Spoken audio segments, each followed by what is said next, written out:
How do we go from immature masculine to mature masculine in terms of archetype development? Let's get it. Yeah. I'm inspired. I'm inspired. Greetings, Earthlings. What's happening? My name is Sumit Chatterjee from the Flow Zone Academy, and I'm a flow state coach, which means that I help you feel better and perform better. Today, I'm talking about a very, very important topic. Archetypes. Archetypes are impersonal, unconscious aspects, I believe the word origin of archetype, and you guys can correct me if I'm wrong, but someone might look this up, means first molded.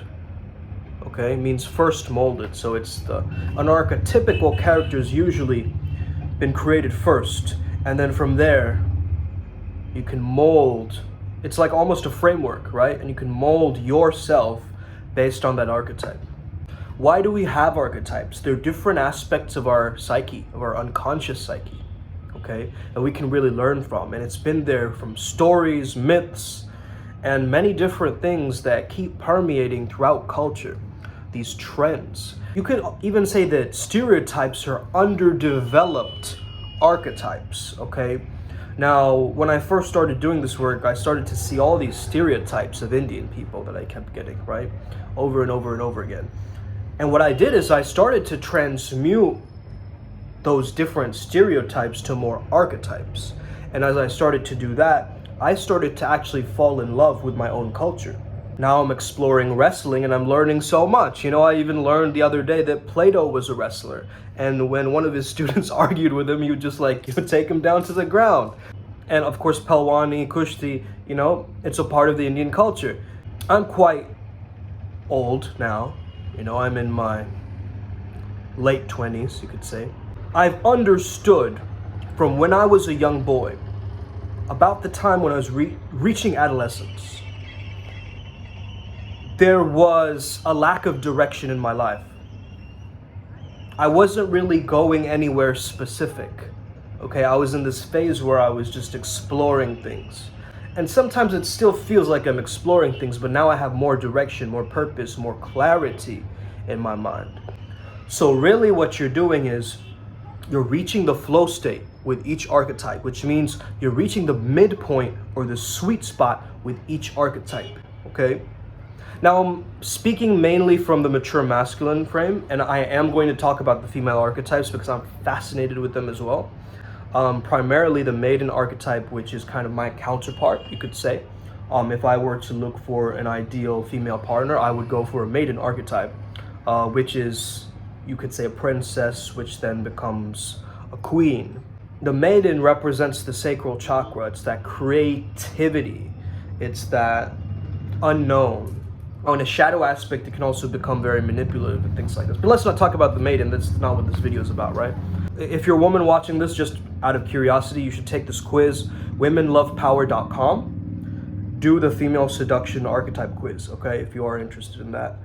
It will really help give you more direction, okay? In a sense of where am I going actually with my evolved woman self. And I take this unconscious impersonal aspect, right? There are even archetypes in the arcana, the tarot, right? I recently discovered that, I have the Scorpio energy, which is death, and the Aries energy, which is the emperor. And both really, combined with each other creates this amazing yin-yang quality to them. So these two birth cards, I see them as yin-yang. And you can just type in birth card, just put in your, birth date, and just check out what it says about you. It's a real interesting juxtaposition.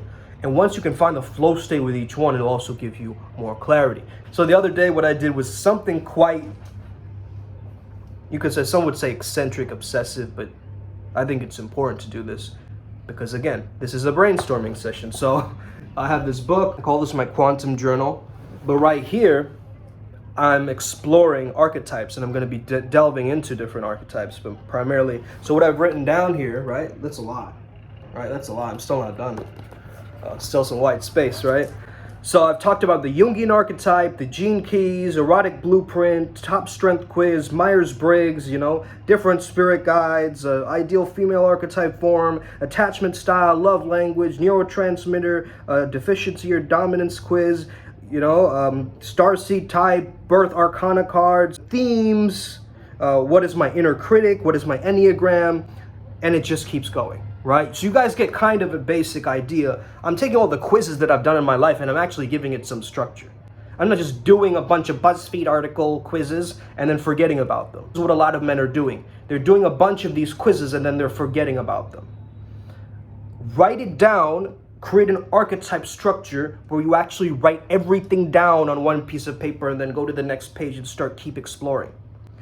Then the next phase would be to simplify, find the overlaps, find the things that are, just keep repeating, find synchronicities that you keep seeing, okay? Also understand that your archetypes have shadows to them, okay? They're imbalanced parts of the psyche, right? One side of the triangle. So I really want to bring up this book. I'm sure some of you are familiar. If you're ever into men's work or anything like this, you know you're going to come across this book. This is kind of like a map for men rooted in empowerment. We as men, we're constantly building ourselves, right? Guys aren't suddenly born into the world as a cool dude. There's a building process. There's a development that takes place within every man. And a lot of men are lost. They don't have healthy male role models and things like this. You don't need a role model, my friend. You need an archetype that you resonate with. Now, these are kind of the four main archetypes, you could say. If we're speaking Jungian or at all, in a sense, this is a very kind of interesting starting point. What I primarily want you guys to look at is this idea of the mature masculine and the archetypes of, these are the archetypes of the mature masculine. So I just want you to have a look at this, okay? So you see these triangles, right? These pyramids. Interestingly enough, there are 4 pyramids in front of me right now as well. So that's quite funny, huh? This is my way to flex, okay? Some of you guys show, you know, gold tooth or whatever. I show my orgonite pyramids. All right, so one is too active, one is too passive. You got to find the midpoint. Action, non-action, wu with each one, okay? So the divine child is the prince archetype. This is the one that I'm really interested in exploring right now because I feel like that's an overarching one for every man. Every man needs to become a king of his kingdom. Not in a monarchy sense, not in a royalty sense, but really in this unconscious archetypical way. On one side, you see the divine child. The too active one is the high chair tyrant, okay? The one who's super entitled, okay? On the other side, you have the weakling prince, one that's kind of groveling, bending over backwards, becoming like a doormat. Or maybe you had your parents yell at you or whatever, right? Other one is your parents gave you everything. And how you were raised in childhood, you know, really affects your maturity levels. Then we have the midpoint would be the divine child. As you go upwards, then you see the tyrant and the weakling. Okay, the same one. The king in his fullness is between these two poles. The next one we have the grandstander bully and the coward. What's the midpoint between the bully and the coward? The hero. Okay, the hero, the one who's going on the hero's journey, the quest. They come back with the elixir of life, right? They've changed in some way. The hero in his fullness is the warrior archetype, okay? The physicality, the embracing the suffering of life, the pushing forward, the fighting for what they truly believe in, standing for something, okay? Being that solid rock. This is between the sadist and the masochist.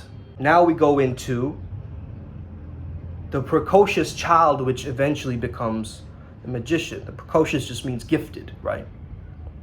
The gifted child is talented, okay? On one side, too much of this energy is the know-it-all trickster. Too less of this energy is the dummy. He's not intelligent at all. The refinement of this, or in the middle of this, you have the magician in his fullness. Then we have the Oedipal child, okay? This is either the mama's boy, too much, the dreamer, too less, okay? You slowly start to mature in this area of love. We see the lover in his fullness. Too much becomes the addicted lover. Too less, there's not enough sexual vitality, potency with that love. So he becomes the impotent lover. These are kind of immature, bipolar, dysfunctional, you know, shadow systems. So essentially you're going from boy psychology to man psychology. What is this outline? some sort of an initiation, something which is a permission slip for you to be a man. You evolving, you growing along your pathway. The physicality, understand confrontation and not just run away scared from everything. The one who handles all the aspects of their life, they have their shit together, okay? The magician, the one who's smart, who uses tools and the techniques. Technology is another word for magic. The lover, okay, who understands that they are the artistic one. They understand that, they can see beauty in all things. Women also really like the lover because he makes them feel something. Let's start to understand wherever you stand in terms of these archetypes. Okay, where are you off? Which part of your psyche do you need to strengthen next? You can comment down below if you're interested. I'm interested to know where you are on your own archetypical journey. If you need any support, reach out to me on Instagram and I'll help you out with more clarity in terms of your archetype. I also do archetype activation sessions for any archetypes that you're willing to explore. I recommend you also write it down so your brain remembers twice, okay? And as I'm doing this, I'm teaching you guys, I'm learning twice. So how do you voyage your mind? You do it through symbols. You do it through the unconscious aspects of yourself, the subconscious images that are sometimes even portrayed in your dreams, as Carl Jung would say. Now, I'm a big Carl Jung fan. I don't know what a lot of you guys think about him. I think he's a brilliantly pragmatic man who's delved into the metaphysical very well. Having said that, right now my next mission is to look into the Prince archetype and studying also the nuance of the boy band archetype, okay? The boy band archetype is really there to help me to cultivate a healthy prince,